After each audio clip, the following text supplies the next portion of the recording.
Said, yep. You already know what it is. Southpaw Talk with Southpaw Slick. And today's video, once again, is going to be something I want to talk about. And what are we going to talk about today? How Eboni K. Williams has the internet in shambles. She has the internet in shambles, 100%. Everybody's coming at her crazy. The Breakfast Club, DJ Envy in particular. They even gave him the beige meter, you know, like, oh, you acting real light skinned. They even did that. He definitely was getting amped up. Not Charlemagne too much, but Envy was getting amped up. Brother Umar Johnson, he also has something to say. Eboni K. Williams, let alone doubling down, or better yet, somewhat backtracking on the Breakfast Club and her update video on the thegrio. Right? So you have that. Social media, of course. Facebook in particular. I've been seeing it all over the place. Everybody is definitely, you know, getting their 2 cents in. I'm saying she got the internet on fire right now. It's crazy. All because of the bus driver talk. That's all it took. And now you have people comparing the interview she did with Iyanla Van Zant to Kevin Samuels' Average at Best video. The video that popularized him or skyrocketed his presence, right? A lot of people are comparing it to that video. And I do see the similarities. When Kevin Samuels did the Average at Best video, men were celebrating and cheering, and women were bitching and complaining. Now, with this Eboni K. Williams video, it's the other way around. A complete 180. So I do see the similarities. That's exactly what's happening. You have the women celebrating and cheering and woohoo. The men bitching and complaining. This is great. This is great. Now, initially, I did do a video about this last week. The day after, matter of fact, or was it a couple of days after? Whatever. Recent enough. And I didn't necessarily disagree with her. I didn't. I just was trying to figure out why she's as picky or choosy as she is. And I'm like, she has every right to be. Me, I'm keeping that same energy right now. This ain't no Derek Jackson shit. This ain't no shoe make way shit. There ain't none of that. I'm just keeping the same energy. The same way I said before with women wanting something from a man, or they want a certain kind of man, I said that's perfectly fine as long as your looks match your demands. As long as your position in life matches your demands. Eboni K. Williams is just that. Yes, I know she's above 35. She's almost 40. I know a lot of people are going to use that against her, right? That she hit the wall, even though in actuality, she's very attractive. Like I said in that video, she's a beautiful woman. She's well accomplished and she got money. I think it's safe to say her looks and status matches her demands. She wasn't speaking for women in general. She was speaking for her. Iyanla Van Zant asked her specifically, would you date a bus driver? And she responded, yeah, if he owns the bus. This is great. I'm loving it. Ba-da-ba-ba-da. I'm loving it. This is all cool with me. I don't really feel offended. I'm not offended by her. I'm really not. She didn't say anything that was left field. I'm like, come on. Like, Iyanla Van Zant has to be realistic.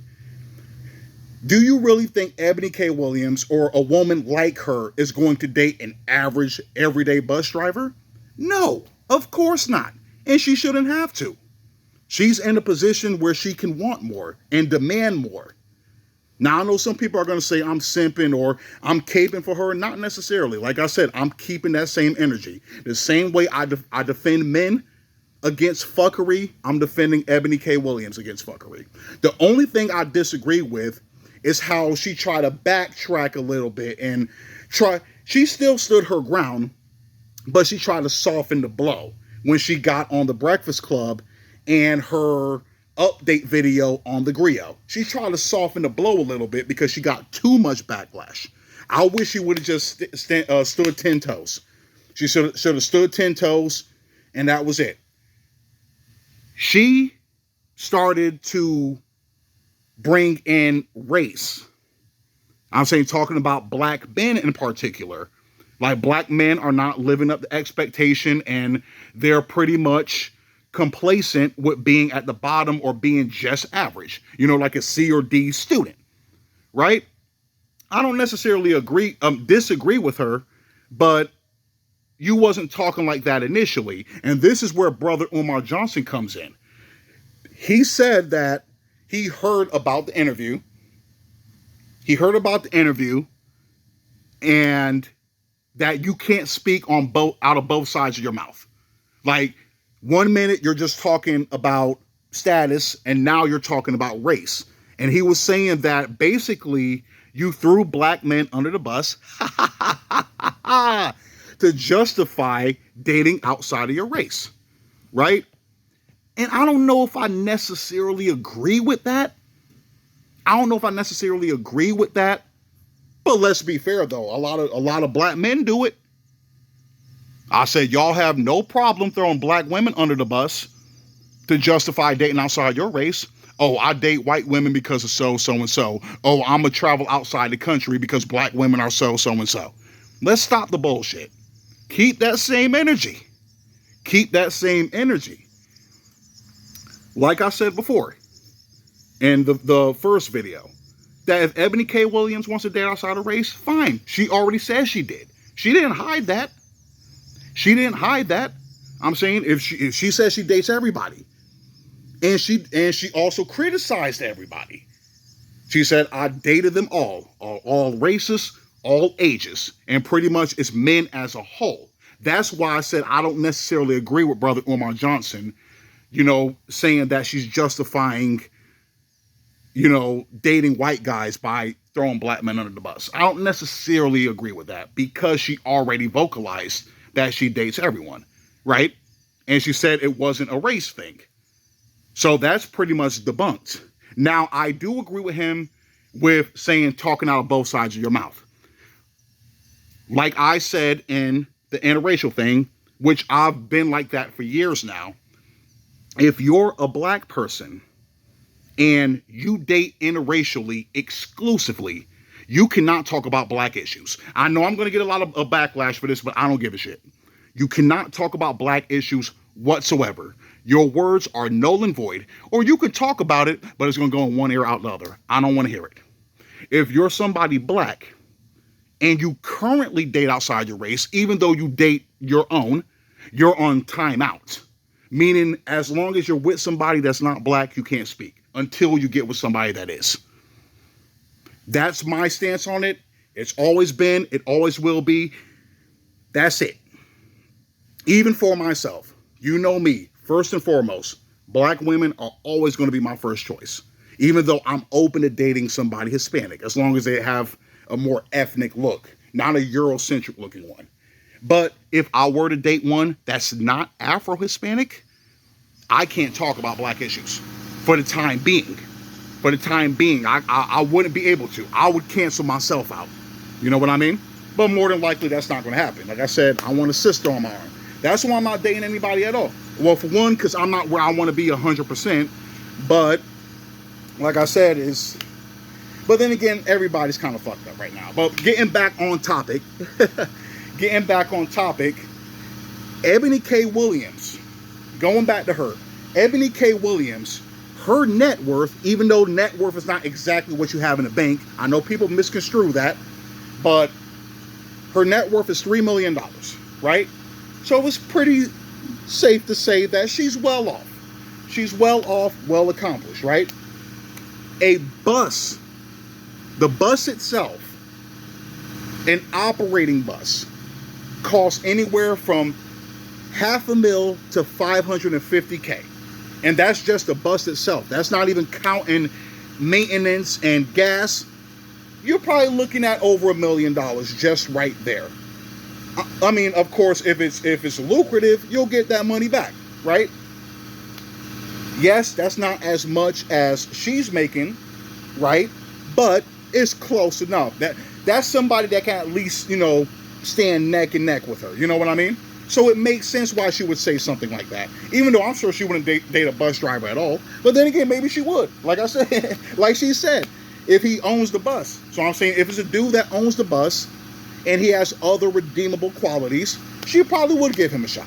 But I'm saying, but just an average, everyday bus driver, no. Now, that's everybody's stance right now, is that she's downplaying the working class. Like DJ Envy said, I know people that drive the bus, family members, people, friends, they drive the bus and they work and make an honest living. So you're just going to cancel those people out? You're just going to disregard them? You know what I mean? And I'll say that it's like everybody's trying to paint a narrative that's not there. I'm saying she was speaking for herself. She wasn't speaking in general. I'm actually defending her. Yes, I'm defending Eboni K. Williams on this. Like I said, I'm not no Captain Save-A-Ho right now. No capes. No capes. I'm just keeping that same energy. She said nothing wrong. The only thing I disagree with is her taking her word back to an extent. Or like I said, trying to sugarcoat it a little bit so it didn't hit as hard. I'm saying just say what you say. Like I said, say what you mean and mean what you say. That's it. Stand by it 100%. That's the only thing I'm not feeling. It's her trying to backpedal a little bit. That's the only thing I wasn't feeling. Other than that, she said nothing wrong. She said nothing wrong. And like I said, and as far as the working class, I'm sure a bus driver is not somebody she's going to disrespect just because of their occupation. That's just somebody I'm not going to date because they're not on my level and they wouldn't be able to fund the lifestyle I'm used to. You know what I mean? And on top of that, if she makes more than that bus driver, she's going to lose respect for him over time. So it's better that both of them don't even date. I said her and an average bus driver. It just wouldn't work. It just wouldn't work. So I don't know why everybody's getting their panties in a bunch. I really don't. Like I said, I'm defending her on this one. I'm on Eboni K. Williams' side on this one, 100%. Brother Umar Johnson, like I said, and he said he didn't necessarily disagree with everything she said. And I'm sure he was talking about, black men getting on their P's and Q's and stepping their game up, which is something that we definitely need to do as a whole. As a whole, I'm sure there's some black men that are above average, but that's not the majority. That's not the majority. So yeah, so if that's what he meant, more than likely that's what he meant by didn't disagree with everything. Like he's talking about her getting with a snow puppy and swimming in milk and you know what I mean? Like I said, is that really shocking though? I'm saying to Brother Umar Johnson and other pro-blacks, is that really shocking that she dates white men? That's not shocking at all. Kamala Harris married to one. That's not shocking at all. Was it Ketanji Brown or whatever? That's not shocking at all. They're dating who I expect them to date. I'm saying anyone that's in the political field or they're in a certain tax bracket, 9 times out of 10, they're going to be with somebody that's white. Both black men and black women, like Clarence Thomas, for example. I'm saying that's what I expect them to be with. If she was with somebody black, I would be shocked by that. It would be dope, but I would be shocked because I don't expect somebody like her to be with one. I'm saying her occupation, her presence, her demeanor, it's not shocking to me. So it's whatever. Fine. It's fine. We lost one. There's a whole bunch left that still fuck with us. Which is the majority. Yeah, I know it's starting to change a little bit with the divestor movement and all that bullshit. But when it comes down to it, most black women fuck with us, right? I'm saying, of course, we'll lose a couple along the way. We'll lose a couple along the way, but it ain't no big deal. It is what it is. Most of us ain't going to meet her anyway, so it ain't nothing to trip about. That's what I'm saying. That's why it's funny to me when I see all these dudes in the comment section, throwing a temper tantrum. It's hilarious to me. This time, I'm getting a really good laugh out of it. And like I said, this is the same thing with Kevin Samuels talking about the average at best, which she was, which she was. Him saying average at best was being nice because she was kind of hit. She was busted. But that's me, though. But break's about to be over. Southpaw Slick, I'm out.